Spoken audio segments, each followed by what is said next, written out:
ನೋಡಿ, ಇದು previous year question ಇಂದ ತೆಗೆದಿರುವಂಥದ್ದು.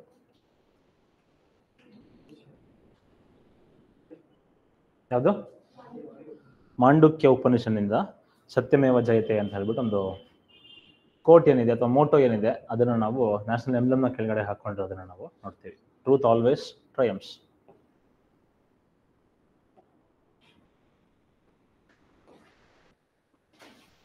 ನಾನು ನಿಮಗೆ ಮೊನ್ನೆ ಕ್ಲಾಸ್ ಮಾಡ್ಬೇಕಾದ್ರೆ ನಾನೇನೋ ಹೇಳಿದ್ದೆ, ಪಾಸಿಬಲ್ ಇಸ್ ನ್ಯಾಚುರಲಿಸಮ್ ಅಂತ ಒಂದು ಕಾನ್ಸೆಪ್ಟ್ ಹೇಳಿದ್ದೆ ಅಲ್ವಾ.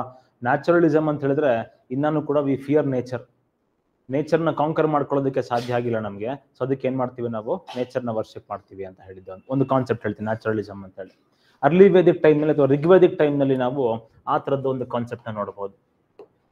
ಅರ್ಲಿ ವೇದಿಕ್ ಏಜ್ನಲ್ಲಿ ಯಾವ ಥರ ರಿಲಿಜಿಯಸ್ ಸಿಚುವೇಶನ್ ಇತ್ತು ಅಂತ ನೋಡಬೇಕು ಅಂತ ಹೇಳಿದ್ರೆ, ಯಾವುದೇ ರೀತಿ ಐಡಲ್ ವರ್ಷಿಪ್ ಇರಲಿಲ್ಲ. There was absence of idol worship, there was no temple. ಏನಕ್ಕೆ ದೇವಸ್ಥಾನ ಇರಲಿಲ್ಲ ಅವತ್ತಿನ ಟೈಮ್ನಲ್ಲಿ? ಸರಿ, ನೇಚರ್ನ ವರ್ಷಿಪ್ ಮಾಡ್ತಾ ಇದ್ರು, ಅದಕ್ಕೋಸ್ಕರ ದೇವಸ್ಥಾನ ಇರಲಿಲ್ವಾ?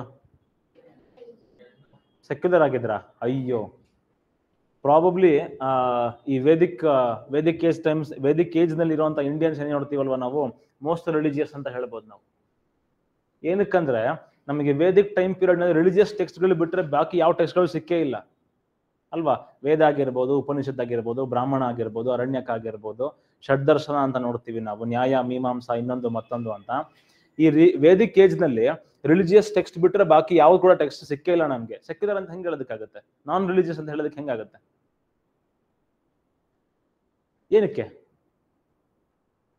ಏನಕ್ಕೆ ಅಂತ ಹೇಳಿದ್ರೆ, ಅರ್ಲಿ ವೇದಿಕ್ ಟೈಮ್ ಪೀರಿಯಡ್ ನಲ್ಲಿ ದೇರ್ ವಾಸ್ ನೋ ಸೆಟಲ್ಮೆಂಟ್ಸ್.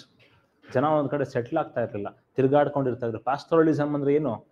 ದನಗಳನ್ನ ಮೇಯಿಸ್ಕೊಳ್ತಾ ಒಂದ್ ಜಾಗದಿಂದ ಇನ್ನೊಂದ್ ಜಾಗದಿಂದ ಮತ್ತೊಂದ್ ಜಾಗಕ್ಕೆ ತಿರುಗಾಡ್ಕೊಂಡು ಹೋಗ್ತಿರೋದು. ಈ ತರ ನಾನು ಆಗ್ಲೇ ಹೇಳ್ದೆ ನಿಮ್ಗೆ, ಋಗ್ವೇದಿಕ್ ಟೈಮ್ ನಲ್ಲಿ, ಅರ್ಲಿ ವೇದಿಕ್ ಟೈಮ್ ನಲ್ಲಿ ದ ಫೋಕಸ್ ವಾಸ್ ಆನ್ ಜನ ಎಲ್ಲೆಲ್ಲಿ ಹೋಗ್ತಾರೋ ಅಲ್ಲಿ ಹಳ್ಳಿಗಳು ಶಿಫ್ಟ್ ಆಗ್ತಾ ಹೋಗ್ತಾ ಇತ್ತು. ಸೊ ಹಾಗಾಗಿ ಒಂದು ಸ್ಟ್ರಕ್ಚರಲ್ ಟೆಂಪಲ್ಸ್ಗಳ ಆಬ್ಸೆನ್ಸ್ ನ ನೋಡ್ತೀವಿ ನಾವು ಋಗ್ವೇದಿಕ್ ಏಜ್ ನಲ್ಲಿ. ಅದಕ್ಕೋಸ್ಕರನೇ ಯಾವುದೇ ತರದ ಐಡಲ್ ವರ್ಷಿಪ್ ನ ನೋಡೋದಿಲ್ಲ ನಾವು ಅರ್ಲಿ ವೇದಿಕ್ ಏಜ್ ನಲ್ಲಿ. ಇನ್ಸ್ಟೆಡ್ ಆಫ್ ವರ್ಷಿಪಿಂಗ್ ಐಡಲ್ಸ್ ಏನ್ ಮಾಡ್ತಾ ಇದ್ರು? ಐಡಲ್ ವರ್ಷಿಪ್ ಮಾಡೋದ್ರ ಬದಲು ಅವರು ನೇಚರ್ನ ವರ್ಷಿಪ್ ಮಾಡ್ತಾ ಇದ್ರು. ಅದನ್ನ ನಾವು ಪ್ರಿಮಿಟಿವ್ ಅನಿಮಿಸಮ್ ಅಂತ ಕರಿತೀವಿ. ಅನಿಮಿಸಮ್ ಅನ್ನೋ ಕಾನ್ಸೆಪ್ಟ್ ಬಗ್ಗೆ ಕೂಡ ನಿಮ್ಗೆ ನೆನ್ನೆ ಕ್ಲಾಸ್ ನಲ್ಲಿ ಹೇಳಿದ್ದೆ ನಾನು ಅಲ್ವಾ. ನೇಚರ್ನ ವರ್ಷಿಪ್ ಮಾಡೋದಕ್ಕೆ ನಾವು ಪ್ರಿಮಿಟಿವ್ ಅನಿಮಿಸಮ್ ಅಂತ ಕರಿತೀವಿ. ಇಲ್ಲಿ ನೇಚರ್ದು ಎಲಿಮೆಂಟ್ಸ್ ಏನಿರುತ್ತೆ, ಆ ನೇಚರ್ದು ಎಲಿಮೆಂಟ್ಸ್ ಗಳಿಗೆ ಒಂದೊಂದು ನೇಚರ್ ಎಲಿಮೆಂಟ್ಸ್ ಏನಿರುತ್ತೆ ಅದನ್ನ ಡೈಫಿಕೇಶನ್ ಮಾಡ್ಕೊಂಡು ನಾವು ಅದನ್ನ ಪೂಜೆ ಮಾಡ್ಕೊಳ್ತಾ ಇದ್ವಿ. ಎಕ್ಸಾಂಪಲ್ ನೋಡ್ತೀವಿ ನಾವು. ಎಕ್ಸಾಂಪಲ್ ನೋಡಿದ್ರೆ ಇಲ್ಲಿ ಇಂದ್ರ ಅಂತ ಬಂದ್ರೆ, Indra was god of thunder ಅಥವಾ Indra was god of rain. ಅಂದ್ರೆ ಮಳೆಗೆ ಅಥವಾ ನ್ಯಾಚುರಲ್ ಎಲಿಮೆಂಟ್ ಏನಿದೆ ಮಳೆ ಅನ್ನುವಂಥದ್ದು, ಆ ನ್ಯಾಚುರಲ್ ಎಲಿಮೆಂಟ್ಗೆ ನಾವು ಇಂದ್ರ ಅಂತ ಕರ್ಕೊಂಡ್ವಿ. ಅಗ್ನಿ ಅಂದ್ರೆ ಗಾಡ್ ಆಫ್ ಫೈರ್ ನೋಡ್ತೀವಿ ನಾವು. Varuna god of water, Soma god of plants, Yama god of death. Yama probably Vedic age ನಲ್ಲಿ ಒಂದು ಕಾನ್ಸೆಪ್ಟ್ ಬರುತ್ತೆ, ಫಸ್ಟ್ ಮ್ಯಾನ್ ಟು ಡೈ, ಅವನನ್ನ ಯಮ ಅಂತ ಕರಿತೀವಿ ನಾವು. So Yama god of death ನೋಡ್ತೀವಿ. Pushan god of jungle parts, ಅದು ಗಾಡ್ ಆಫ್ ಪ್ಯಾಸ್ಟೋರಲ್ ಲ್ಯಾಂಡ್ಸ್ ಅಂತ ಹೇಳಿದ್ದೆ ನಿಮ್ಗೆ.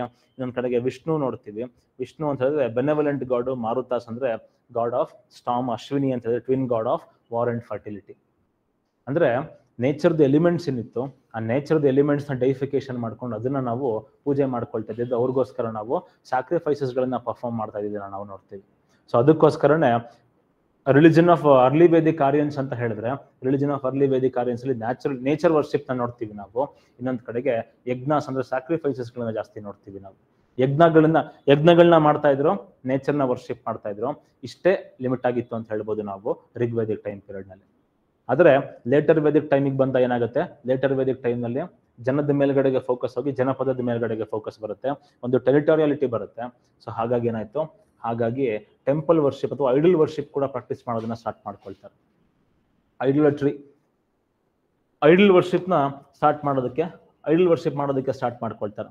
ಯಾವಾಗ ಐಡಲ್ ವರ್ಷಿಪ್ ಬರುತ್ತೆ ಅವಾಗ ಏನಾಗುತ್ತೆ, ಸ್ಯಾಕ್ರಿಫೈಸಸ್ ಬಹಳ ಇಂಪಾರ್ಟೆಂಟ್ ಆಗೋದಕ್ಕೆ ಸ್ಟಾರ್ಟ್ ಆಗುತ್ತೆ ಅಲ್ವಾ. ಯಾವುದೇ ಒಂದು ದೇವಸ್ಥಾನ ಇದೆ ಅಂದ್ರೆ ಅದಕ್ಕೆ ಅದರದಾಗಿದ್ದ ಶಾಸ್ತ್ರಗಳನ್ನ ನೋಡ್ತೀವಿ ನಾವು, ಅದಕ್ಕೆ ಆಗಿರುವಂತ ರೂಲ್ಸ್ ಆಫ್ ಕಂಡಕ್ಟ್ ನ ನೋಡ್ತೀವಿ ನಾವು.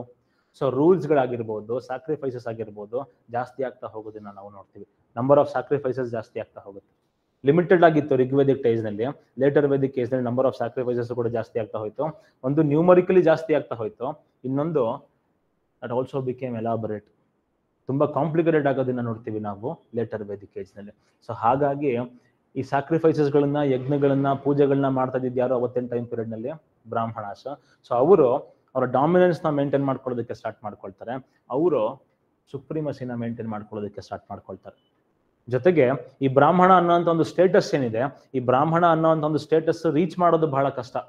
ವೇದದ ನಾಲೆಡ್ಜ್ ಇರ್ಬೇಕು. ಬ್ರಾಹ್ಮಣ ಆಗಬೇಕು ಅಂದ್ರೆ ಸುಮಾರು ರಿಸ್ಟ್ರಿಕ್ಷನ್ ಇರುತ್ತೆ. ಆಕ್ಚುಲ್ ಆಗಿ ಹೇಳ್ಬೇಕು, ಜಾತಿ ಬಗ್ಗೆ ಹೇಳ್ತಾ ಇಲ್ಲ ನಾನು. ಈ ಋಗ್ವೇದಿಕ್ ಟೈಮ್ ನಲ್ಲಿ ಬ್ರಾಹ್ಮಣ ಅಂದ್ರೆ ಡಿಫೈನ್ ಮಾಡೋದನ್ನ ನೋಡ್ತೀವಿ.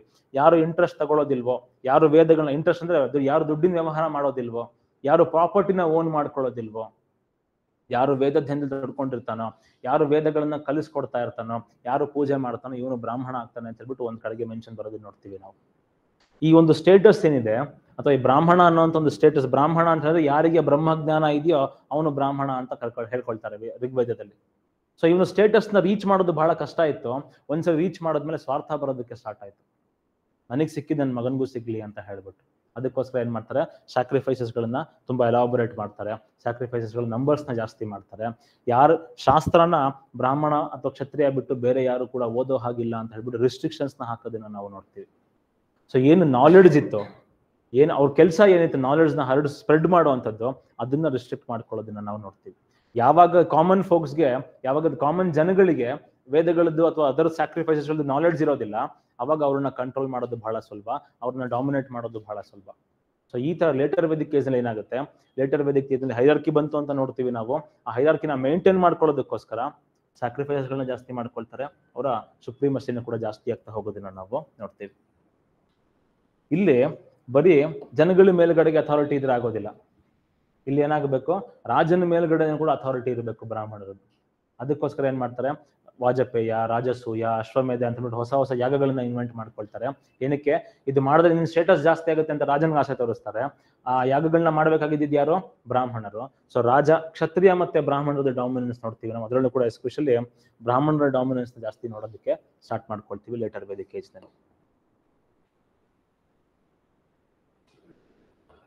ಲೇಟರ್ ವೇದಿಕ್ ಏಜಿಗೆ ಬರ್ತಾ ಹೋದಂಗೆ ಏನಾಗುತ್ತೆ, ವಿ ಸ್ಟಾಪ್ ಫಿಯರಿಂಗ್ ನೇಚರ್ ಅಂತ ಹೇಳ್ಬೋದು ನಾವು. ನೇಚರ್ಗೆ ಹೆದರ್ಕೊಳ್ಳುವಂತ ಒಂದು ಮೈಂಡ್ ಸೆಟ್ ಏನಿತ್ತು ಅದನ್ನ ಸ್ಟಾಪ್ ಮಾಡ್ಕೊಳ್ತೀವಿ. ಅದಕ್ಕೆ ಏನಾಗುತ್ತೆ, ನ್ಯಾಚುರಲ್ ಎಲಿಮೆಂಟ್ಸ್ ಏನಿತ್ತು, ಆ ನ್ಯಾಚುರಲ್ ಎಲಿಮೆಂಟ್ಸ್ ಗಳನ್ನ ಏನು ನಾವು ಡೈಟೀಸ್ ಮಾಡ್ಕೊಂಡ್ಬಿಟ್ಟಿದ್ವಿ, ಅವರ ಇಂಪಾರ್ಟೆನ್ಸ್ ಕಡಿಮೆ ಆಗೋದನ್ನ ನೋಡ್ತೀವಿ ನಾವು ಲೇಟರ್ ವೇದಿಕ್ ಏಜ್ ನಲ್ಲಿ. ಅವರ ಇಂಪಾರ್ಟೆನ್ಸ್ ಕಡಿಮೆ ಆಗುತ್ತೆ. ಅವರ ಇಂಪಾರ್ಟೆನ್ಸ್ ಕಡಿಮೆ ಆಗಿ ಈ ಟ್ರಿನಿಟಿ ಬಹಳ ಇಂಪಾರ್ಟೆಂಟ್ ಆಗ್ತಾರೆ. ಯಾರು? ತ್ರಿಮೂರ್ತಿಗಳು, ಬ್ರಹ್ಮ, ವಿಷ್ಣು ಮತ್ತೆ ಮಹೇಶ್ವರ. ಕ್ರಿಯೇಟರ್, ಮೇಂಟೈನ್ ಮಾಡೋರು, ಇನ್ನೊಂದ್ ಕಡೆಗೆ ಡೆಸ್ಟ್ರಾಯರ್. ಈ ಒಂದು ಟ್ರಿನಿಟಿ ಏನಿತ್ತು, ಈ ಒಂದು ಟ್ರಿನಿಟಿಯ ಇಂಪಾರ್ಟೆನ್ಸ್ ಜಾಸ್ತಿ ಆಗ್ತಾ ಹೋಗೋದನ್ನ ನಾವು ನೋಡ್ತೀವಿ ಯಾವ್ದ್ರಲ್ಲಿ? ಲೇಟರ್ ವೇದಿಕ್ ಏಜ್ ನಲ್ಲಿ. ಅದರ ಜೊತೆಗೆ ಡೈಟೀಸ್ ಗಳಲ್ಲೂ ಕೂಡ ಕಾಸ್ಟ್ ಸೇರಿಸ್ಬಿಡ್ತಾರೆ. ಡೈಟೀಸ್ ಅಲ್ಲಿ ಬರೀ ಹೈರಾರ್ಕಿ ಏನಿತ್ತು, ಆ hierarchy was not only limited to ಸೊಸೈಟಿಗೆ ಮಾತ್ರ ಲಿಮಿಟ್ ಆಗಿರ್ಲಿಲ್ಲ. ಯಾವುದು ಹೈರಾರ್ಕಿ ಅನ್ನುವಂಥದ್ದು, ದೇವರುಗಳಲ್ಲೂ ಕೂಡ ಈ ಒಳ್ಳೆ ದೇವರು, ಹೈಯರ್ ಕಾಸ್ಟ್ ನ ದೇವರು, ಇದು ಲೋವರ್ ಕಾಸ್ಟ್ ನ ದೇವರು ಅನ್ನೋಂಥ ಒಂದು ಹೈರಾರ್ಕಿ ಬರೋದನ್ನ ನೋಡ್ತೀವಿ. ಇಲ್ಲಿ ಪೂಷನ್ ಏನ್ ನೋಡ್ತೀವಿ, who was a god of pastoral lands. ಆ ಪೂಷನ್ ಅನ್ನುವಂಥವನು ಶೂದ್ರರ ದೇವರಾಗೋದನ್ನ ನಾವು ನೋಡ್ತೀವಿ. ಅಂದ್ರೆ ಡೈಟೀಸ್ ನಲ್ಲೂ ಕೂಡ ಹೈರಾರ್ಕಿನ ಇಂಟ್ರೊಡ್ಯೂಸ್ ಮಾಡ್ಕೊಳ್ಳೋದನ್ನ ನಾವು ನೋಡ್ಬೋದು ಲೇಟರ್ ವೇದಿಕ್ ಏಜ್ ನಲ್ಲಿ.